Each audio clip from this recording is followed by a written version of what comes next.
Hello, Puffin and Penguins, Mr. Walker here. Happy Saturday. We're getting towards the end of our book, The Firework-Maker's Daughter.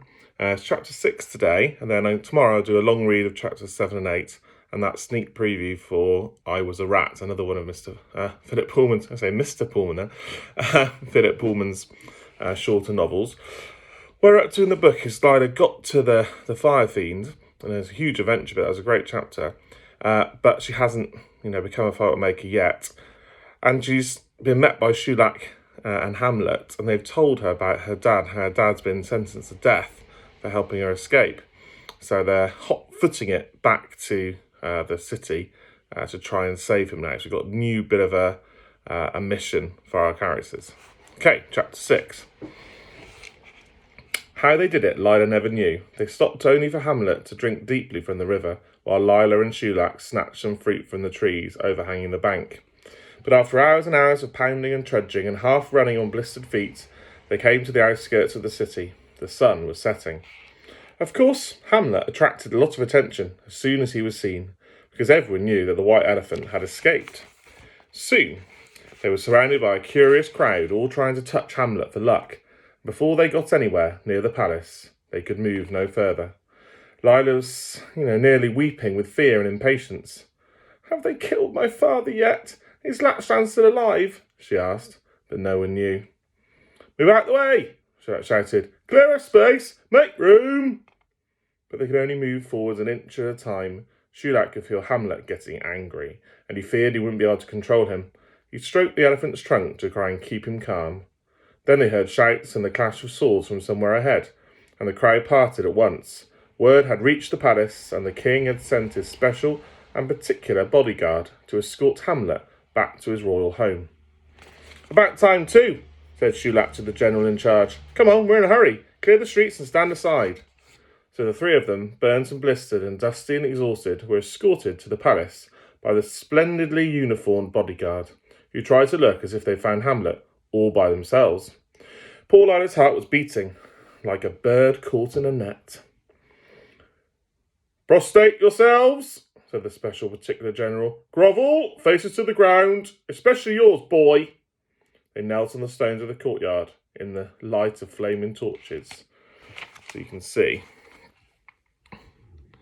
the guards have come to take them away, really, with their swords. And the special and particular guard lined up to present arms as the king came in. His Majesty stood in front of them. Lila could see his golden sandals, and then her anxiety got too much for her, and she knelt up and said in anguish, "Please, Your Majesty, my father Latchland, he isn't, is he still alive?" The king looked down sternly. "He will die tomorrow morning," he said. "There is only one penalty for what he has done." "Oh, please spare his life. It was my fault, not his at all. I ran away without telling him and—" "Enough," said the king, and he was so frightening that she stopped, just like that. Then he turned to Shulak. "Who are you?" he said. Shulak got up at once, but before he could begin to speak, a special and particular guard forced him down again. "I'm Shulak, Your Majesty," he said. "Can I look up? It's not easy to speak with a foot on my neck." The king nodded, and the guard stood back. Shulak knelt up beside Lila and said, "That's better. You see, Your Majesty, I'm the elephant's special and particular groom. In a manner of speaking, he's a delicate beast, and if he's handled wrong, there's no end of trouble. And as soon as I found out he'd escaped, I set off at once, Your Majesty. I swam across the river, I climbed mountains and fought my way through the jungle, and—" Suddenly, all the breath was knocked from Shulak's body, and he sprawled on the ground again. Something soft had knocked him in the middle of the back, and he knew it was Hamlet's trunk. Hamlet had never done that to him before, and he rolled over in surprise to see the elephant giving him a special and particular look, and then he realised what he must do. He struggled up again and faced the king. I think the elephant hit him because it was a lie. "Your Majesty, the elephant has just made a request. He and I have got this unusual way of communicating, you see. He is asking for an audience alone with Your Majesty." Even the special and particular general could hardly restrain a snigger at the idea of an animal asking to speak to the king, but he changed it in a cough when the king glared at him. "Alone?" the king said to Shulak. "Yes, Your Majesty." "The white elephant is a rare and wondrous beast," the king said. For his sake I shall grant his request, and if it turns out that you are playing a joke on me, you may be certain that tomorrow morning you will have very little to laugh about. General, take these two outside and leave me alone with the elephant." The guards hauled Lila and Shulak out of the courtyard and into the kitchen compound, where the smell of grilling meat and spices reminded them both that they hadn't eaten for 24 hours. "Don't worry," said Shulak. "Hannah will explain everything." "Is he going to talk to the king then? I thought his talking was a great secret." "These are special and particular circumstances. Oh, that rice. Oh, that plum sauce. Oh, the smell of those spices." And even Lila's fear couldn't prevent her mouth from watering. She was so hungry. And then they waited. Minutes went by and more minutes, and poor Lila was so stiff and tired she nearly fell asleep standing up, as worried as she was. But finally there was a stir of movement by the door. "Prisoners!" barked the general. "Fall in! Follow me!" 2 lines of guardsmen, all stamping proudly, with Shulak and Lila between them, followed the general back to the courtyard.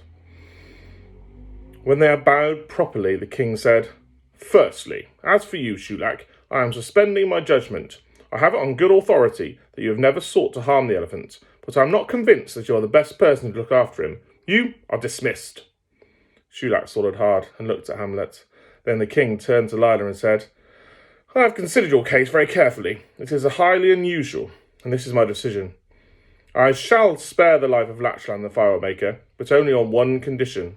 Next week, as the whole city knows, we celebrate the festival of the New Year, and I have invited the greatest artists in fireworks from all over the world to contribute to a display. Now here is my plan. I shall announce a competition for the final night of the festival. A firework display will be put on by each of my invited artists, and Lachlan and Lila will take part as well. The prize of a golden cup will be awarded to the artist whose display receives the longest applause. That is all that the other competitors will know. But you and Lachlan will know something else as well. If your display wins, Lachlan will see the prize and go free. But if you lose the competition, he loses his life too. That is my decision, and there will be no appeal. You have a week to save your father's life, Lila. Guards, see them out to release Lachlan the Firework-Maker into the care of his daughter." And Lila barely had time to think before she found herself at a little side door of the palace, where a servant held up a flickering torch for her to wait by.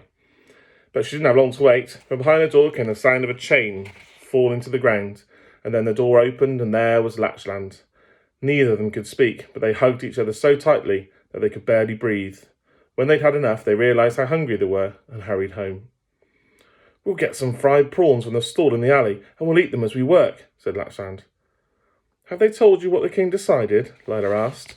"Yes, but I'm worried. We'll have to work like we've never worked before, but we can do it." And Lila forgot all about the royal sulphur and the 3 gifts. There was no time to wonder about them now. She hurried into the workshop with some dishes of rice and prawns and fried vegetables, and they scooped them up absent-mindedly as they worked. "Father," said Lila, "I've got an idea. Supposing—" She took a stick of charcoal from the bench and drew some quick sketches. Lachlan's eyes lit up. "Aha! But begin slowly, build up to it." "And on the way back from Mount Marapani," she said, "we stopped by a river. I saw how some vines are twisted around each other, and I thought of a way of delaying the fuses, making them burn at different rates." "Impossible." "It isn't. Look, I'll show you." And so they set to work.